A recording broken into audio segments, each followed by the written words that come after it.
Okay, so we are recording now. All right. So, hello everyone and welcome. Thank you for watching today's program and for staying with us.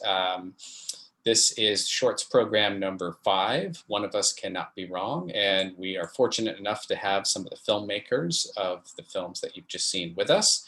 So welcome everyone, thanks for being here. So first, I'd like to just ask everyone, what is the genesis of your film? How did the idea come to you, and why did you decide to make this film?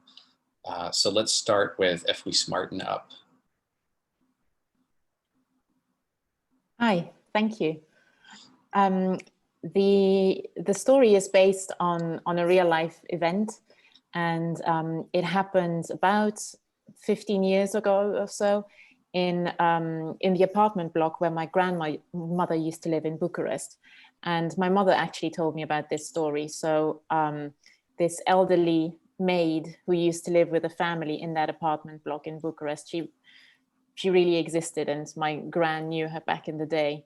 And she really was made homeless, and she really did move into the communal broom cupboard, and she was thrown out by the neighbors. And that story really stuck with me because it seemed to encapsulate a certain mood or a certain time in Romanian history, particularly after Romania joined the EU. And there was a sort of a hope or euphoria that now things were going to change for the country.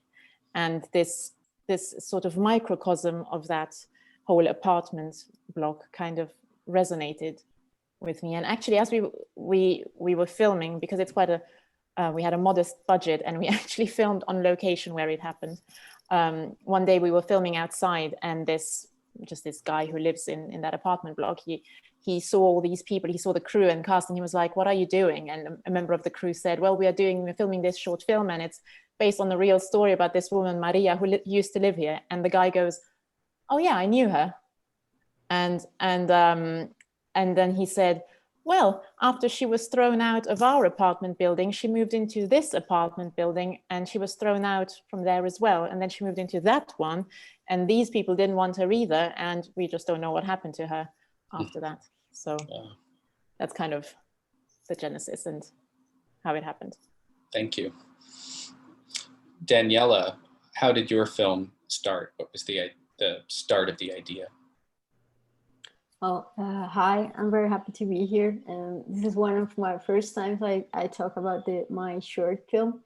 So thank you for listening, and excuse my English that it's not very fluent. I'm both Italian and Colombian. And I used to have a Brazilian boyfriend a long time ago when I was still in the university. And when we broke up, I was starting to think about communication and about why a relationship normally ends. And what I started to think, it was about communication and about the impossibility to communicate at the end. How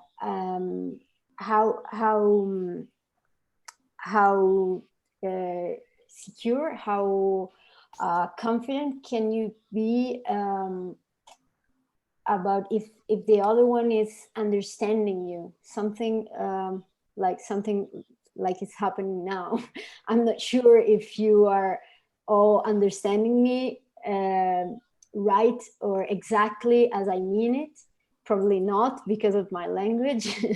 But no, you're fine. Still, if you speak the same language, still you're not sure if the other person is really understanding you in a deep way.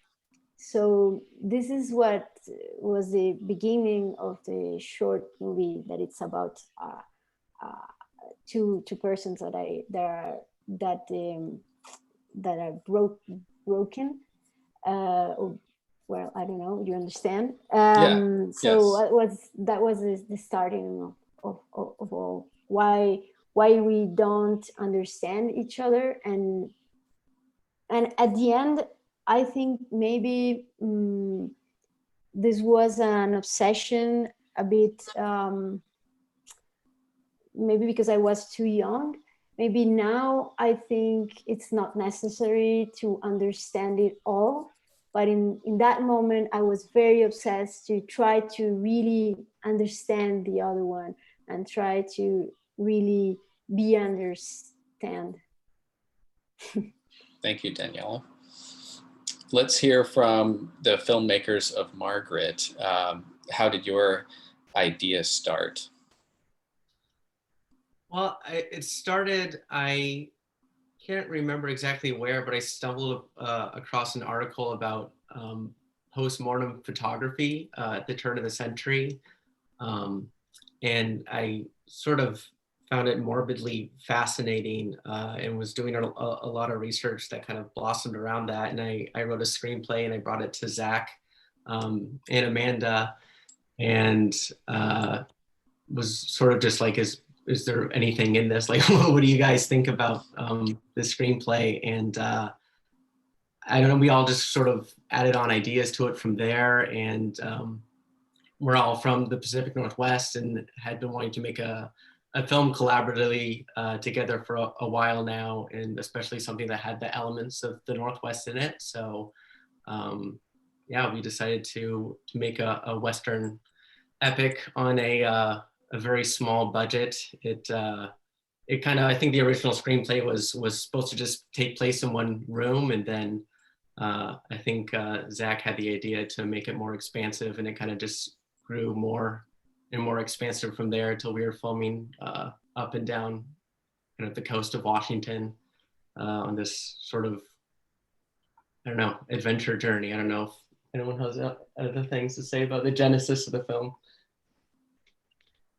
Yeah, starting with the Death Day photos, kind of building a story around that incorporated a lot of the history of the Pacific Northwest. So the logging communities, and then just the options that women would have had at that time, being forced to go through that. So yeah, starting from that idea, just a lot of historical research went into it too. We're all history buffs and love diving deep into history, especially Zach too. He kind of brought a lot of different research elements. We all sort of gathered around a table like late into the night, several nights in a row, and just like would add historical elements to things, or like, oh, what about this angle? So I don't know if you have anything to add, Zach. No, I think that sums it up pretty well. Sounds right to me. Lots of late night research and yeah, kind of chatting and deciding what kinds of things our characters would experience in this time. Yeah, the historical details definitely show. Thank you.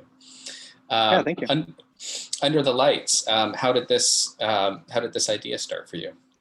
So I'm Miles, and I directed this film, and I have epilepsy, and I've always had epilepsy, and I've been involved in the epilepsy community a really long time, and I used to work at this camp for kids who had seizures, and it always stunned me. Just totally normal kids would show up every year, like no different than myself, and every year a kid would tell me, I've never ever made a friend before, and that would be like a 15 or 16-year-old. The stigma is really, really, really brutal. People get evicted from their jobs, their families. The epilepsy community uses the phrase coming out of the closet. There's a lot of parallels there. And it's just brutal. And the other thing I noticed was that every time we got together as a community and talked about how, you know, the need for awareness, we're always just in a room talking to other people who get it, you know, and it's just futile. We're not getting anywhere. And I just brought up to them that we don't need to reinvent the wheel here. You need to be looking at how much progress other communities have made in their own fights against their own stigmas. Can you name a movie where you've seen someone like you on screen? And almost no one could. So I wanted to create an experience where, you know, it's not a PSA, there's no, you know, ulterior motive here. Just is just a movie about someone who is almost certainly in your neighborhood, and you're a lot less likely to be inconsiderate or hateful if you've felt something for someone. And epilepsy affects 1 in 26 people. So it's back when we used to be in rooms together, that's someone in every room. And so I got the film together, and I'm very, very proud of it. And it's led to some cool stuff. Like, people have used film festival screenings as a means to confront unsupportive family members. And they have used it to, in schools and things like that. But the thing I'm most proud of is it's led to a lot of people stepping up and showing interest in the community as well outside. And so I'm making the feature film. I have the first draft done. I'm really proud of that. And you can, if anyone's interested and thinks that this is, a useful tool to you at all, underthelightsfilm.com is where we're at. We're on social as well. Lots of cool. The feature is based off of the short. Yeah, so we're gonna delve deeper into the sort of bizarre family dynamic of this character and how it affects his life in more nuanced, more raw ways. We're gonna get a little more gritty. Nice. Yeah. Thank you for sharing. And I also want to say, before we go to, is it Simone or Simon? Simon, okay. That all of these films, I think it's a real testament that I felt that they could have all been features. And I mean that in that the characters are so compelling that I could see them in a larger world. And the short format, I think what makes a great short is that it somehow is bigger than what it is. It has kind of an exterior life out there that you wonder about and think about once it ends. So I felt that way about all of these films. So Simon, tell us about your inspiration for Cayenne. Sure. I think my first inspiration was the conversations I had with friends of mine, especially a woman near me who mentioned me some experiences where they felt oppressed in the presence of a man, but they didn't know in those situations if their fear was legitimate or if it was just maybe something that they were like, maybe I wouldn't say inventing, but they were wondering if it was like a projection or if their fear was really legitimate and if there was really a real danger in front of that person. And so I was sort of interested by this, by this conflictual feeling where you're on your guard, you're not sure 100% if your feeling is right, you're feeling guilty, you're feeling tense, you're feeling angry, you're feeling also so alone in a way because you cannot really express your doubts or your feelings. So all those sort of conflictual feelings, I thought they were interesting. So I wanted to find a situation where I could put the audience in the experience of a female protagonist who is experiencing this sense of apprehension, and so I came up with the idea of a gas station, of a huis clos, so an environment where there are only two characters and they interact with each other, and the audience is left to decide whether the main character should trust or not the male driver. Yeah. Thank you for sharing. So everyone's film has such a distinct tone to it. And I'm curious, as filmmakers, how do you, when you're in the writing stage or the idea stage, how do you settle on what tone you want your film to be? And then how do you use that tone to get the performance you're seeking from your actors? So let's start with Larissa. I'm not sure. I mean, when I was writing it, it sort of seemed, I guess, self-evident for me that that I guess it's also because there is something, this is very general, but something that I really enjoy about Romanian cinema, and perhaps even Eastern European cinema, is this sort of mix between comedy and tragedy. It's sort of everything, it happens at the same time in the sort of direst of situations. There's always humor. And it's something that I know also from my family or friends who've lived through the communist dictatorship. It was sort of their way of coping with the pressure that you make. The only thing that you've got left is to be able to make fun of it.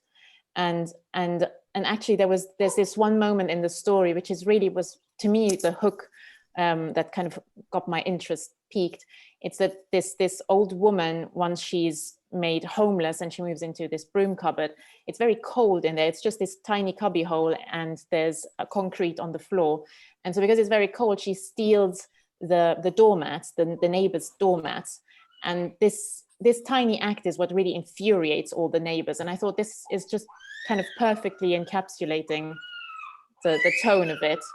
That a trite little detail is what actually leads to violence, and that's often something that is quite dark is also kind of funny in a way.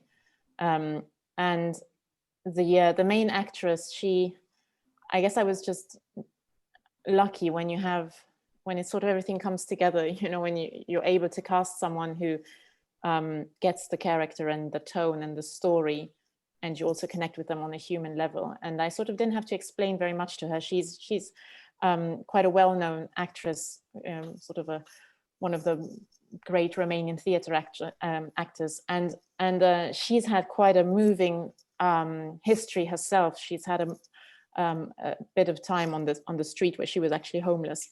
And so she got sort of that mix of, well, you know, it's a dire situation, but I might as well have kind of dark humor about it. And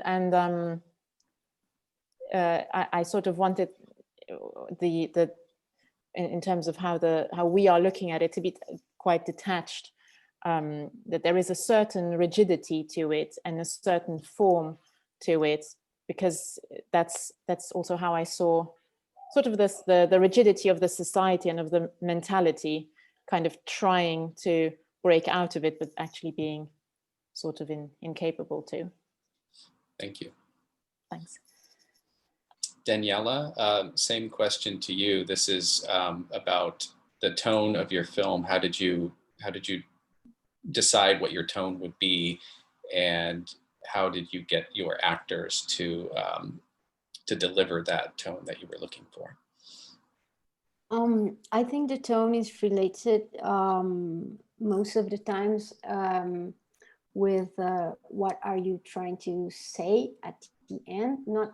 I'm not talking about the story, but the question the story has. I think actually we're always talking about questions and not exactly stories.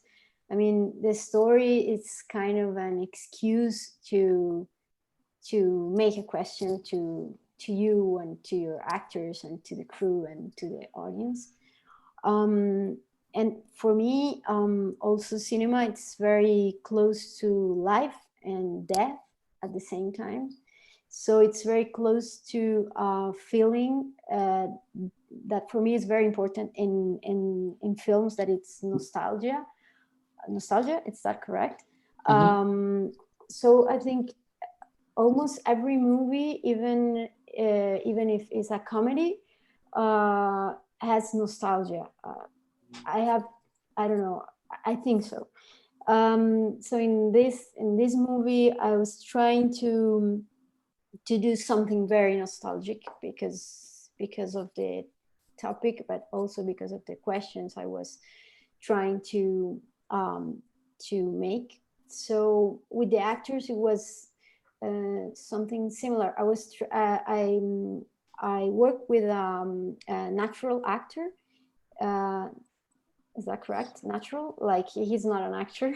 A non-actor. Non-actor, yeah. Okay. And she's an actress. So that was very interesting because of the way we work, and also because of the tone, because she for her was very easy to get there, but for him it was more difficult. So we do a lot of improvisations and yes, to get them there. And also there's this thing about the tone that I think it's important, and it's the atmosphere when you're shooting. I always try that all the crew kind of enters in that tone. Mm-hmm. Sometimes the tone doesn't. Sometimes you think you have a tone, and when you arrive at the editing, it's not. But in this movie, it was okay. That's good to hear. Thank you.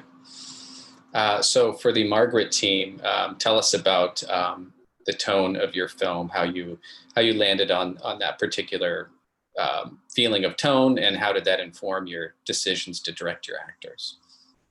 I think it was definitely a challenge at the start of the film to try to make sure that Margaret wasn't too dark, especially as we started doing more research. It was just such heavy subject matter. Sort of the more you dug into the history and things that were happening at the time, it sort of was definitely on our minds to not make it the subject matter so heavy that the characters are sort of weighed down by that heaviness, and to sort of find the sense of adventure in moments of brevity within the film. Yeah, I think I'll let Amanda, I guess, speak to. It was great to have her acting as the lead character and also being involved in the creative process from the start, just to sort of, I guess, tackle some of those challenges head on during the creative process. I don't know if you have something to add to. Yeah, the tone of adventure, sometimes being the character, it felt all very dark, and like the movie might almost be unwatchable because some of the things were so sad and horrible. But I think you did a great job of helping me focus on the sense of adventure and pulling kind of a hero's journey out of awful circumstances rather than focusing on the awfulness of it.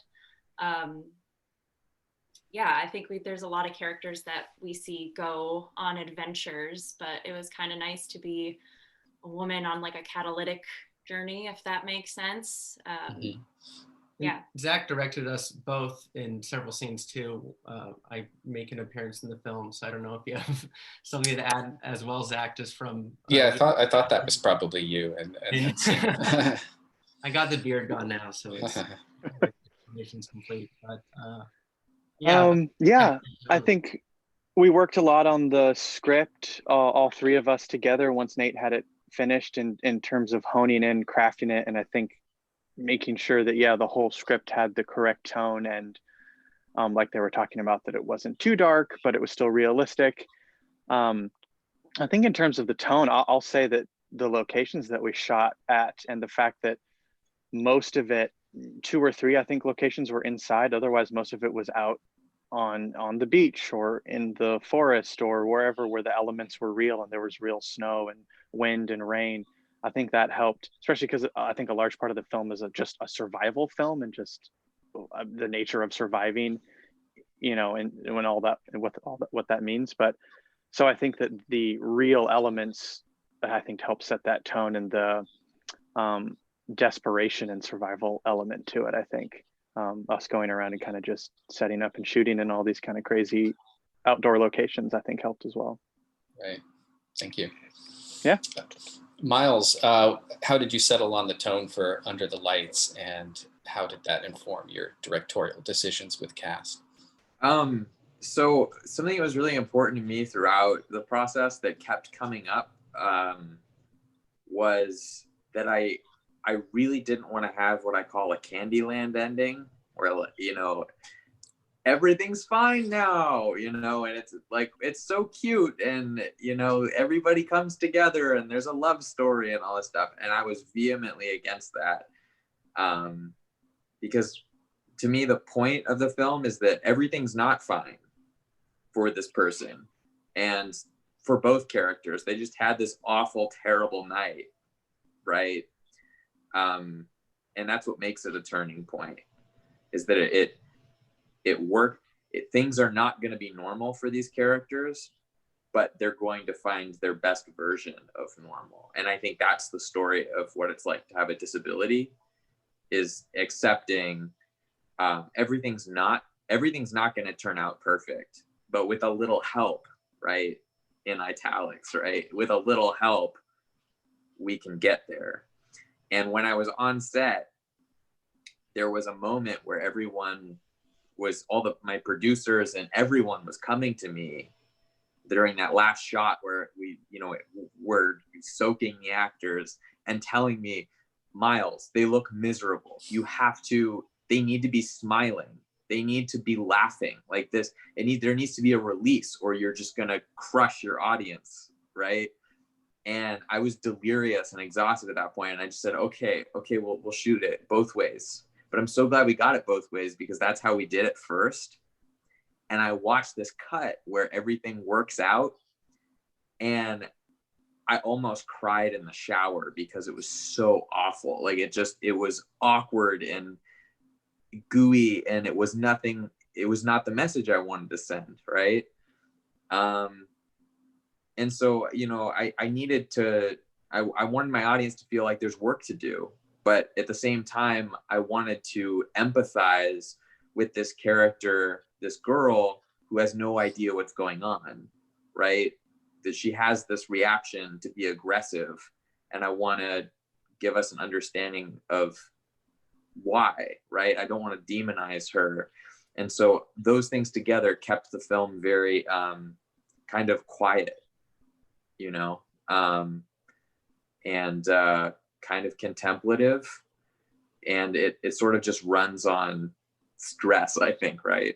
But I'm very, very happy with the way it turned out. I think so far audiences are getting what I was sort of going for, so.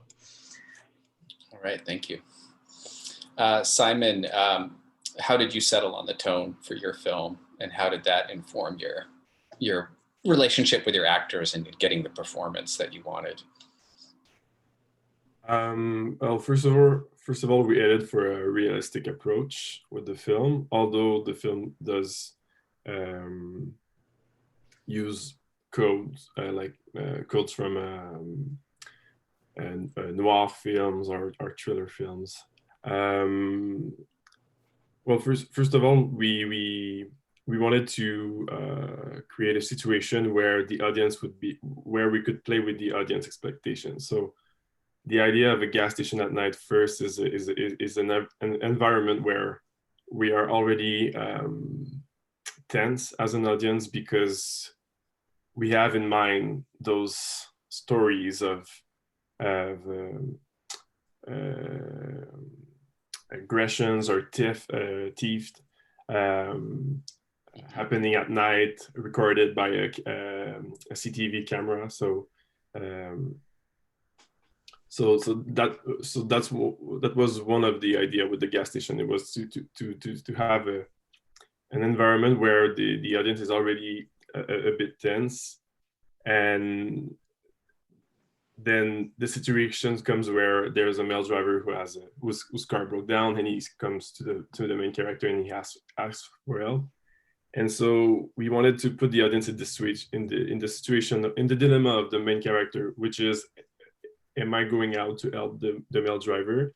Should I trust him? And if I don't trust him, why? Is it just because I am a woman? So that we wanted to play a bit. We wanted to reverse a bit some gender stereotypes, where the main character is the one with the mechanical knowledge.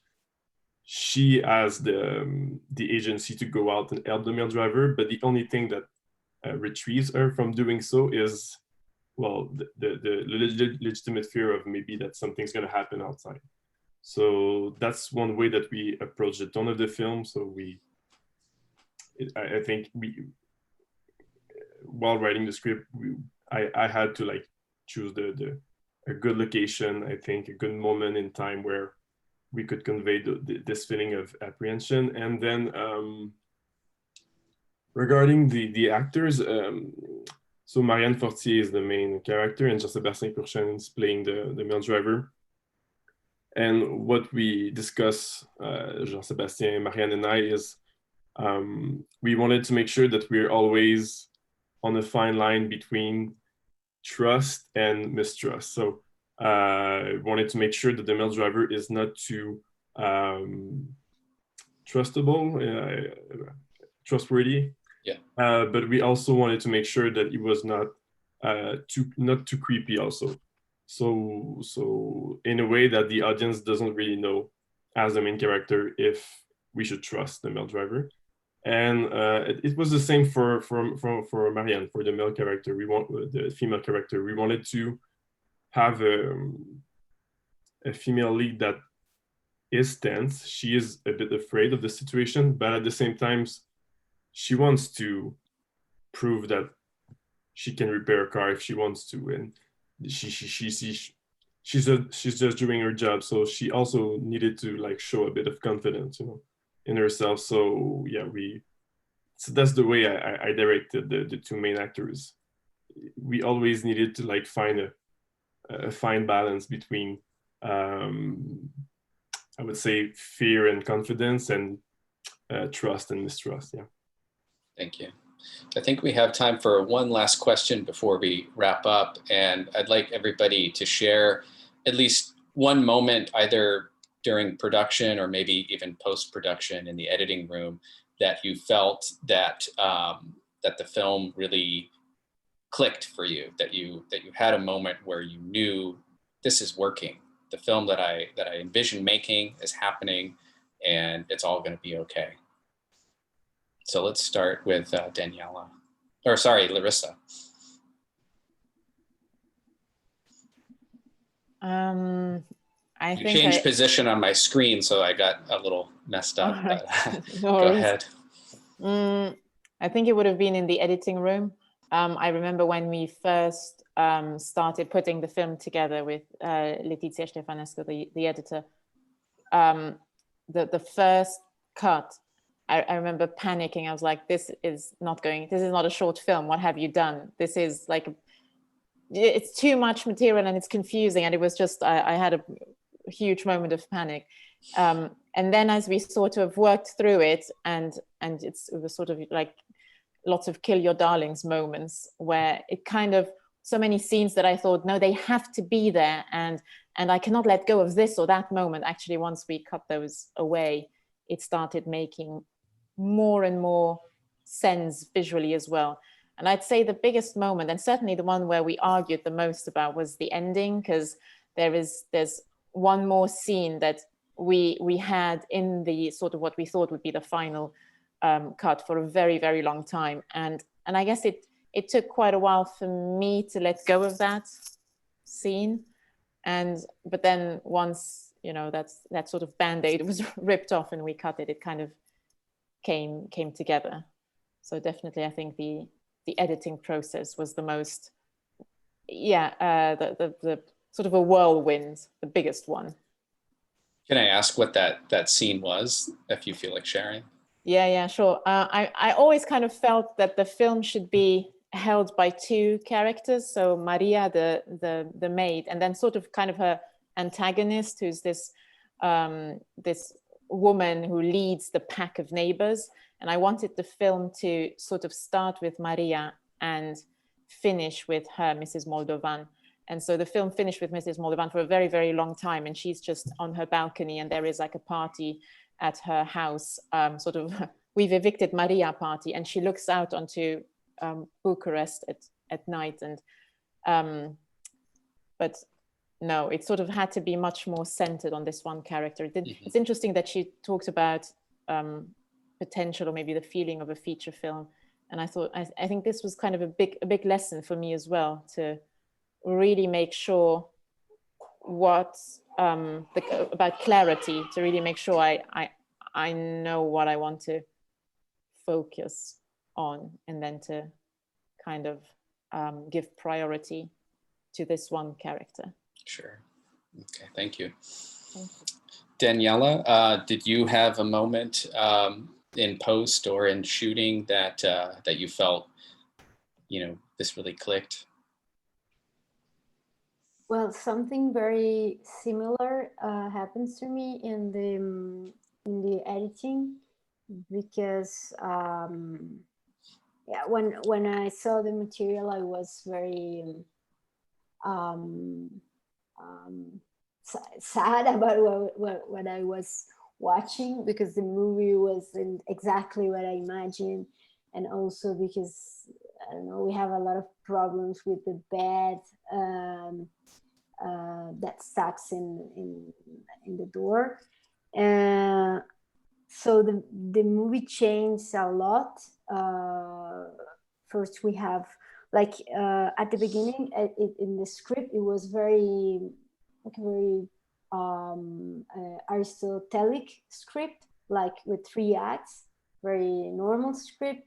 And then in the editing, we cut a lot of scenes, and maybe my favorite one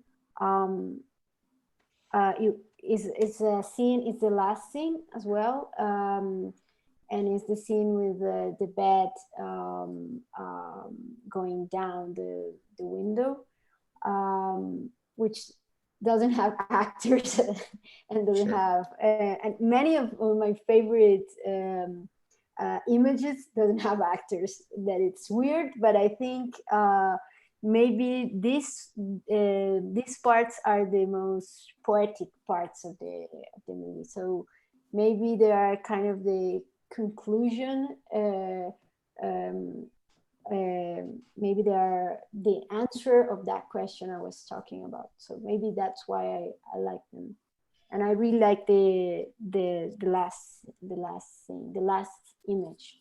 Mm-hmm. Thank you. For Margaret, what was the moment that clicked for each of you?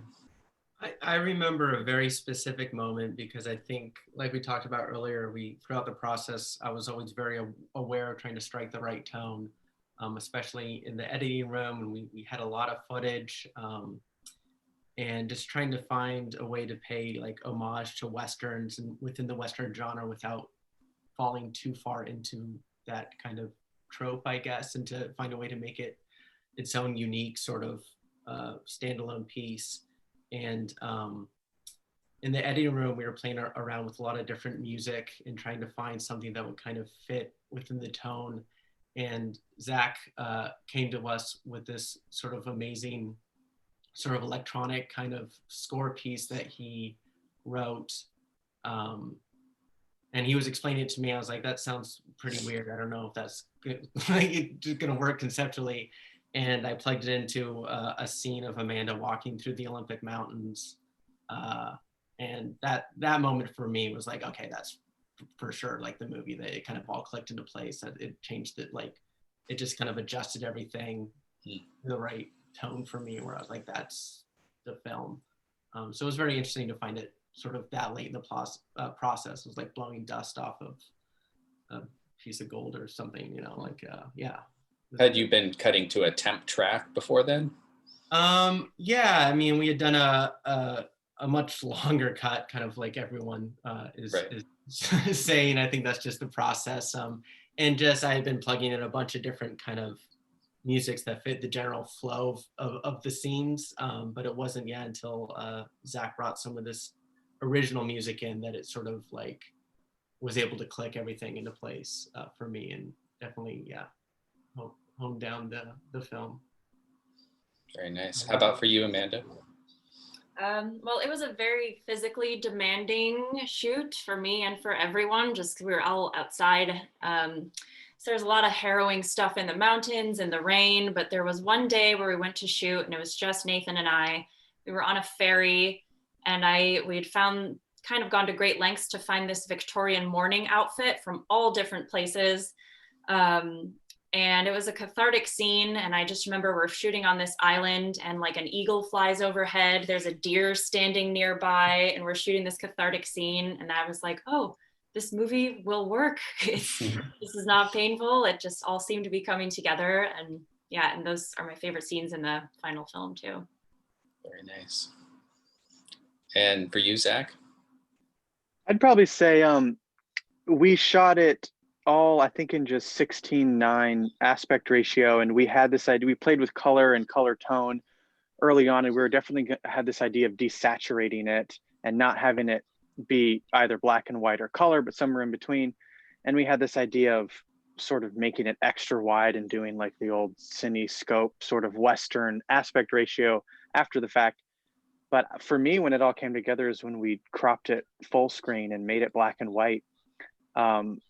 We, you know, like I said, shot it with the idea of having color, but everything seemed to sit a lot better in black and white and a nice square image. We had all these other things in the wings of the frame that we found out that we didn't really need, and everything was right there in the center, and we could kind of crop it full screen and take all the color away. And I thought that for me is really when it was like, oh, this feels like the right tone for the film. Yeah. Great, thank you. Miles, what was the moment for you? So one of the big things on my mind the whole time was, oh man, if Pierce doesn't nail this performance, then like we're in a world of hurt, you know, because the whole thing relies on whether or not he can authentically portray the experience. And so we took a break, and I've had like multiple absent seizures throughout this, which just means like I miss a couple seconds, you know. And so I just sat down with him. I told the crew, like, Pierce and I are going to go have seizures together. And we went into another room and sat down, and he has an eidetic memory, which means he doesn't forget anything. And I said, I like put my hands on his arms, and I said, like, what do my arms feel like? Right? What do my fingers feel like? And we went through like all the muscles, and then we went back and we did that cathartic bit where he starts crying, and he just nailed it on shot one. And what I always say is the litmus test for whether or not a performance is working is to ask the camera department, because they are not paying attention, right? Like they're looking at the visuals, they're looking at the focus. So if you can move the camera department, then you know the performance works, right? And the camera department was looking at me going like, whoa, like this kid can act, you know? And so that's when I knew it was right. And then the second big moment for me was the whole thing with the mother was not there in the original script. And the actors had gone back to LA, and they're busy, and like Pierce is they're like Disney Channel child stars, and so they're like super busy, and I didn't have access to them anymore. And people were telling me in my rough cut that they thought that the mother was abusive because Sam, the boy in the movie, keeps saying, "Don't call my mom, don't call my mom." So we realized like, oh, people haven't seen her. So they're getting the wrong message. So we have to shoot a scene of that. And he randomly happened to be coming back to my particular city that Friday. So we had 2 days to write a new scene to fix the movie, or we would never be able to shoot with him again. And it was just this random, perfect storm of like the universe was listening kind of thing. And I felt like we got away with murder because then the movie worked, and it was great. That's good to hear. Simon, what was the moment for you? I think it's also in the editing room. Of course, on set, sometimes you have the feeling that a scene is working, but you're not really sure. I think you're really convinced when you're in the editing room. I think the first moment was when we edit the scene where the main character is using the pepper spray, which is sort of like one of the major scenes or moments in the film, you know, where there's like a reversal situation. And so when we edit that specific shot, which lasts around like 40 seconds, and when we add the previous scene and the scene after, I think we sensed that something was working, like with our initial intentions. And then the other moment would be when we showed the almost final cut to people who never saw the film, never heard about the film, female and male viewers. And when at the end of the screening, all of them, you know, most of them they felt they felt the tension, they felt the apprehension of the main character. They didn't know how they would have acted in that specific situation. Some of them, most of them were, you know, of course the film puts the audience in the perspective of the female character, so most of the viewers, they were with the character, but they were still asking themselves, like, was she wrong? Or I think the male driver was wrong. I think he was wrong at that specific moment. And then someone else would say, I think at this moment I would have gone inside. Or I think, you know, there was like discussions about like, what's the limit? And like, at one point, do you decide to not trust someone? And so when we heard those feedback, we're like, okay, that's good. We have what we want. Which means we succeeded maybe in placing the audience in the perspective of the main character while still leaving space for discussion and interpretation. Yeah, the ambiguity kind of still remains. So that's all the time we have. Thanks, everyone. I wanted to thank the audience for watching, of course, and I hope you check out the other shorts programs in IndieFest. They're all really wonderful. And thank you to all of you for creating the works that you created and bringing them out into the world and sharing your voices. They are all very distinct and excellent. I really look forward to seeing more work from all of you. So those of you at home, please check out these filmmakers on Vimeo, on their own websites, wherever they have work, just Google their names. Really great stuff. So thank you all so much again, and watch more short films. Thank you. Thank you.